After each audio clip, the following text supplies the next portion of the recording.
Insomniac's upcoming Spider-Man 2 has 2 awesome playable characters, but it's not the first Spider-Man game to pull that off. Learn about the game that did it first, and the fan-favorite character it made playable in Ultimate Spider-Man Game Facts Special. According to Jonathan Zamkoff, the senior producer at Treyarch, Activision approached Treyarch about making an Ultimate Spider-Man game in April 2003. By that point, the series had been running for 3 years, and proved to be wildly popular thanks to its modern, unique take on the character. Treyarch was no stranger to working with Activision, or developing Spider-Man games, as they had already collaborated on the Dreamcast version of the Spider-Man game from 2000, and the tie-in games for the 2 Sam Raimi films, the second of which was still in development at the time. Putting together the Ultimate Team. Development began in earnest in June 2003. According to Brian Pass, a producer at Activision, the first step in developing an Ultimate Spider-Man video game was putting together a team that could get the job done. That meant putting some of their best internal employees on the project, as well as rounding up as much of the talent involved with the comic series as they could get their hands on. In addition to lead designer Brian Reed and creative director Chris Busey, the first person outside of Treyarch to join the development of Ultimate Spider-Man was the renowned Marvel Comics writer Brian Michael Bendis. He is responsible for many of the company's best stories over the past 20+ years. Then, the sole illustrator for the Ultimate Spider-Man comics, Mark Bagley, joined their ranks. He's the man responsible for the series' iconic look, and Activision put him to work immediately to create character concepts for the many characters that were set to appear in the game. Bagley created so many unique versions of Marvel heroes and villains, about 30, that Jonathan Zamkoff said they weren't even able to use all of them. That's a shame, because the ones that are there are awesome. Valiant Visuals. Mark Bagley's art speaks for itself, but the people he works with have nothing but praise for him. Brian Michael Bendis has said, Mark Bagley is a wildly underestimated artist, and while speaking about the project, Amiz Kirshen, the VP of Marvel Interactive and executive producer of the Ultimate Spider-Man game, said, "The nice thing about Bagley's look is it's kind of a more clean, stylized look. That's what makes it a really easy transition for the guys at Treyarch to make his look work in 3D. That easy transition was crucial for the game's development, because the first thing Treyarch wanted to nail down was a visual presentation that remained faithful to the comic books that so many people loved."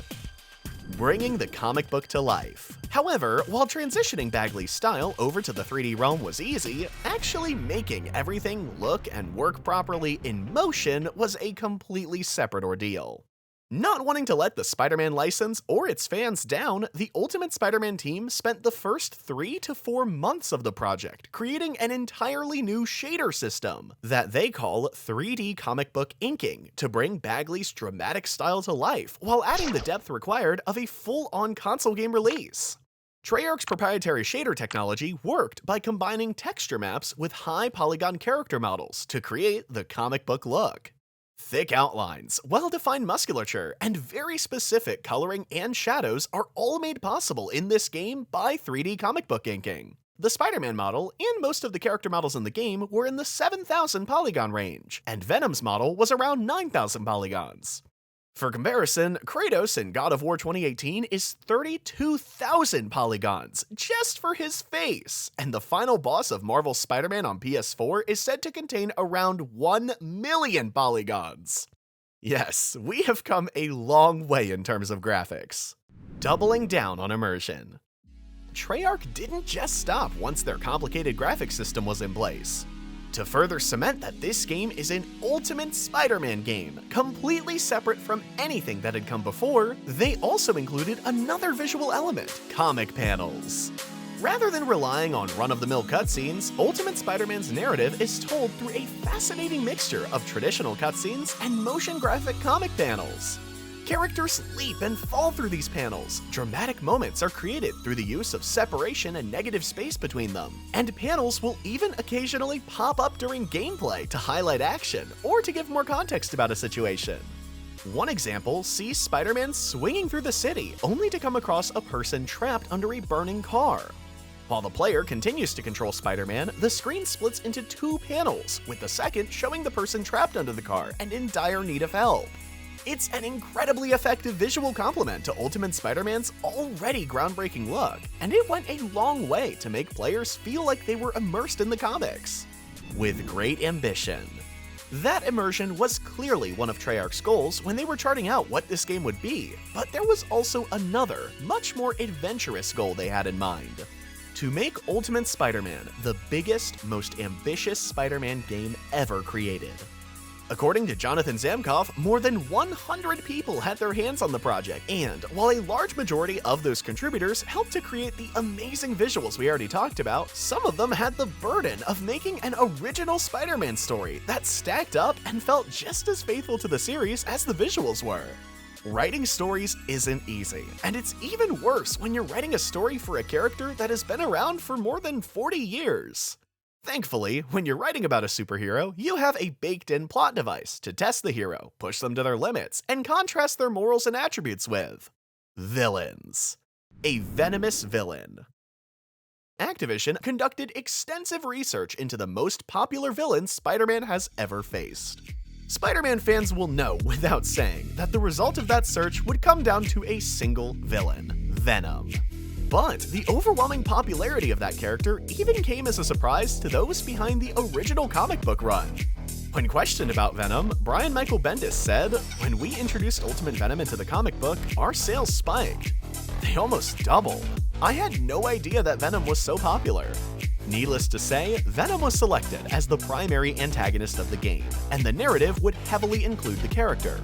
In fact, the storyline that was created for the Ultimate Spider-Man video game is actually a direct continuation of the Ultimate Venom arc in the comics, the one in which the villain's introduced. This was the same arc that essentially doubled the sales of the series, and there were still some mysteries to be solved when the final issue in that arc was published. We have all these questions that have never been answered that we get to tell everybody for the first time. Having a video game include story and plot points that are crucial to an ongoing comic was a bit of a gamble, but the writing team was excited and more than prepared for the task. Plus, making Venom central to the storyline gave the development team the opportunity to do something that hadn't been done outside of Spider-Man and Venom Maximum Carnage and the Marvel-ous Capcom games. Make Venom a playable character. Don't forget, this was 2003, so long before the Marvel Ultimate Alliance games made Venom playable. At that time, the only real way to play as Venom in 3D was in Ultimate Spider-Man. Controlling the chaos. Once Venom was confirmed to be playable, that decision was followed by another that made the gameplay split evenly between playing as Spider-Man and Venom. The purpose of this decision was to create a more fulfilling story that felt authentic to both characters and allowed for a deeper exploration of the connection they share. Chris Busey said, "There were key points where, if you only knew it from the Spidey side, you would never fully get what was going on. It was essential that we had you play from the Venom side." Of course, including Venom in this capacity makes for a great story with awesome storytelling, sure, but Treyarch knew what everybody, including the developers themselves, wanted out of a playable Venom: ultimate chaos and destruction. After all, Venom is the polar opposite of Spider-Man's altruistic heroism, and the developers wanted to make sure that this was showcased through gameplay as well as the story. I love playing Spider-Man, and it's fun to swing around, but the idea of being this massively big, violent, very strong character that can really wreak havoc in the city is very exciting, said Dave Stoll, the president of Treyarch at the time.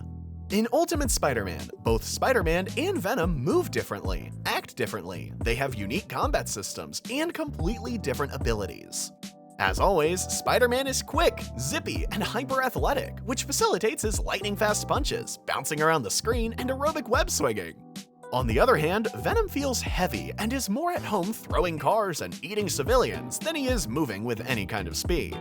These differences make for a one-of-a-kind experience, but the depth of the work involved with creating and making sure each character played well was akin to creating two separate games. A Marvel-ous Roster. Treyarch already had their work cut out for them between the visuals, story, and gameplay, but they couldn't even stop there. This had to be the biggest, best Spider-Man game ever, and Brian Reed made sure that meant the players would see more villains in this than in any previous Spider-Man game. "We were going to grab everything we could at Marvel and throw it into this game," he said. In addition to often seen enemies like Electro, Shocker, and Rhino, Ultimate Spider-Man also includes lesser-known villains like Beetle, Boomerang, Silver Sable, and the Wild Pack. They didn't draw the line at villains either. There are plenty of Marvel heroes and other characters in Ultimate Spider-Man as well, including Nick Fury, Wolverine, Johnny Storm, Sharon Carter, and even Arachnoman is there as an unlockable costume.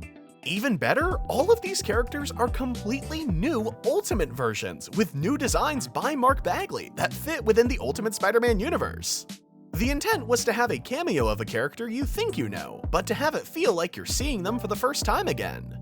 Bringing the Spider home. The final piece of the puzzle when it came to making the biggest Spider-Man game of all time was pretty unique at the time, an open-world playground.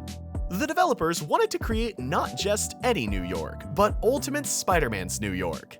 That meant including major landmarks from the comic series, like Queensboro Bridge, where the Green Goblin almost succeeded in killing Mary Jane. To get a proper feel for the spaces they were creating, members of the development team were sent from Treyarch's Santa Monica, California studio all the way to the East Coast to visit New York City.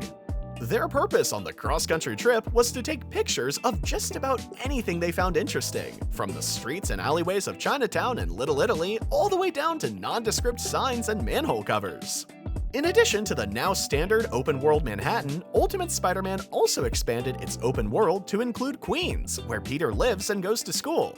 Since Ultimate Spider-Man features a much younger, 15-year-old Peter Parker, this decision made sense to the developers. Why wouldn't a kid be able to go back to his house or hang out around his school? Reaching the finish line. Development on Ultimate Spider-Man went on for a little over 2 years, and the game was eventually released on September 22, 2005. The team at Treyarch was satisfied with the work they'd done and were excited for the game to hit shelves. Mostly, I'm really excited about the story we get to tell and the events we get to do, and the fact that we actually fit into the comic book continually, said lead designer Brian Reed. For this little brief moment in time, I actually get to touch Peter Parker's life and do something to it. That's really the coolest part of this project for me. It's true. For a time, the events of the Ultimate Spider-Man game were actually canon, and future issues factored them into the plot points that came later. The War of the Symbiotes story arc that came along in 2008 adapted the game's events, but you can never take away the fun of terrorizing New York City as Venom. Let us know what other games you'd like us to deep dive on next in the comments, and don't forget to subscribe. Thanks for watching. This has been a GameFAQs Special.